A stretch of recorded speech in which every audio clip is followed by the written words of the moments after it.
Di zaman Nabi bukannya tidak ada orang yang berhutang. Ada orang yang berhutang di zaman Nabi itu. Sama dengan sekarang, sama ada. Cuma yang membedakannya apa kira-kira Ibu? Yang membedakannya itu, hutang piutang di zaman Nabi itu murni tolong menolong. Murni tolong menolong. Ingin ingin membantu orang. Kalau sekarang nih, kebanyakan utang piutang itu murni gaya hidup. Ya, ingin punya mobil baru, ngutang kemana? Ke dealer. Ingin punya rumah, ngutang kemana? KPR. Ya, kemana lagi? Belanja pakai apa? Kartu kredit. Ini semua gaya hidup. Ya, sehingga orang terlilit hutang. Yang sebenarnya tidak terlalu penting bagi dia. Ya. Nah, zaman Nabi bukannya tidak ada utang piutang, ada. Cuma yang membedakannya zaman Nabi itu murni tolong menolong. Ya. Karena memang meminta itu gak boleh orang meminta itu. Kecuali sangat terpaksa. Ya. Maka solusinya yang ngutang daripada minta. Nah, konsep orang yang menghutangi uangnya itu, kalau dia ikhlas, maka dia dapat pahala double. Ya, ini harus kita perhatikan. Dia dapat pahala double. Pahala yang pertama adalah pahala menolong. Ya, anaknya udah nggak mau dikeluarin nih, karena nggak bayar bulanan, diutangin. Ya. Maka ini pahala luar biasa, pahala nyenengin, pahala membahagiakan. Nanti kita akan masuk pada bab ini, kaitannya dengan hutang ini. Yang kedua Bapak Ibu, dia mendapatkan pahala sedekah setiap hari. Senilai separuh dari jumlah yang dia hutangkan. Ini kata Nabi Pak Bu. Dia minjemin 1 juta.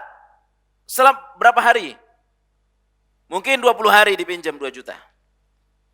Maka setiap hari selama 20 hari dia sedekah 500 ribu nilainya. Ya, selama berapa hari? Selama 20 hari sesuai dengan akad utang. Saya mau ngutang duitmu, anak saya belum bayar nih. Iya. Saya mau ngutang, gak ada beras. Kalau di kampung-kampung biasa itu. Ya. 1 juta dipinjemin, 20 hari. Dianggap dia bersedekah 500 ribu selama 20 hari. Lain pahala memberi utang tadi. Pahala nyenengin. Sampai 20 hari. Telepon yang berutang, aduh saya belum bisa bayar. Ya udah saya kasih waktu lagi 20 hari. Maka selama 20 hari kedua dia bersedekah 250 ribu nilainya. Ya, begitu seterusnya, begitu seterusnya. Ini kalau kita ikhlas. Ya. Jadi inilah konsep hutang piutang. Makanya jamaah rahmati Allah SWT, orang ini dimudahkan hisabnya di hari akhir karena dia membebaskan hutang. Ya, dia meminjamkan uangnya karena niatnya untuk tolong menolong, bukan gaya apa tadi? Hidup, bukan selera hidup. Ya, bukan, tapi karena tolong menolong. Dah deh, saya tolong kamu.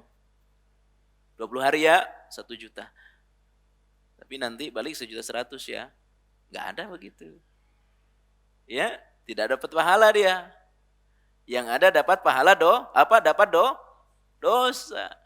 Dosa apa? Riba. Ya. Deh saya pinjemin deh 1 juta. Nanti balik jangan lupa ya, 100.000 dilebihin. Ya. Nah, ini banyak ini. Ke kampung-kampung masuk sistem seperti ini. Apa istilahnya tuh? Apa? Bank keliling. Ya, rentenir ya. Rentenir. Itu banyak di kampung-kampung.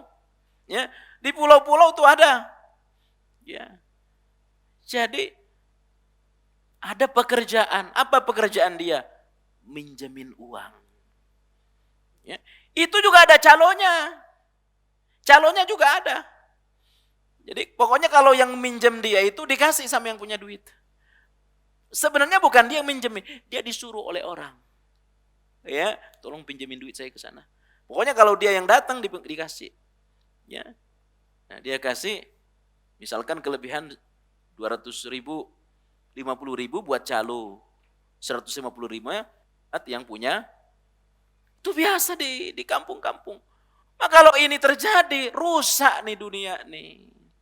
Iya. Rusak. Kata guru kami, Pak Bu. Terutama di Jakarta nih. Faktor utama yang bikin Jakarta macet ini apa kira-kira? Apa faktornya, Bu? Riba. Kenapa? Orang mudah dapat mobil. Ya. Mudah dapat mobil, mudah dapat motor, ya. Akhirnya mudah banyak mobil di jalanan, mobil hasil riba macet tuh. Ya. Makanya rusak karena riba. Ya. Nah, jamaah rahmati Allah SWT, kita yang sudah ngaji ini ya, jangan main-main dengan utang. Ayat berapa tadi, Bu? 282 itu ditanamkan betul tuh diri kita, keluarga kita, anak kita. Ya. Dicatat tuh utang. Tiba waktu diingetin. Ya. Yang berutang diingetin senang mestinya. Ya. Sebab kalau tidak dibayar sampai mati, dibayar oleh Allah dengan cara dosa yang punya uang dipindah kepada yang berhutang pahalanya dipindah kepada yang punya uang. Nah, ini ada orang nih tidak terlalu rajin dia. Tapi karena dia membebaskan, udah nggak usah dibayar. Ya, nggak usah dibayar. Ya, mungkin kalau masih di bawah 1 juta sih masih mungkin ya. Udah nggak usah bayar deh. Tapi kalau udah 10 juta berat pula tuh. Ya, jangankan 10 juta. Ya, apalagi saat seperti ini nih. Ya. Nah, ternyata ada kata Nabi ini. Orang yang biasa nyuruh anak buahnya, udah bebasin aja. Bebasin. Maka dengan sebab ini ringan prosesnya di padang mahsyar. Ya. Makanya orang kalau punya utang 100.000 sama kita, Pak. Ya, kalau kita masih punya bekal untuk makan kita, ya nggak usah ditagih lah. Ya, bebaskan saja. Dan sampaikan. Ya, jangan bebaskan di dalam hati. Ya, sampaikan kepadanya, udah kamu nggak usah bayar. Ya. Sampaikan. Dapat pahala kita. Pahalanya nyenengin, seneng dia. Ya, ya jangan sering. Makanya dibilang tadi kalau cuma 100.000, ya. Tapi kalau sudah sering ya jangan. Ya.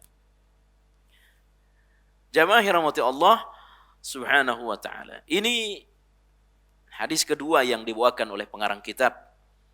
Bagaimana kita meringankan urusan kita di padang mahsyar. Yakni meringankan urusan manusia di dunia. Salah satu bentuknya adalah membebaskan hutang orang. Dianggap tidak ada lagi hutangnya. Ya.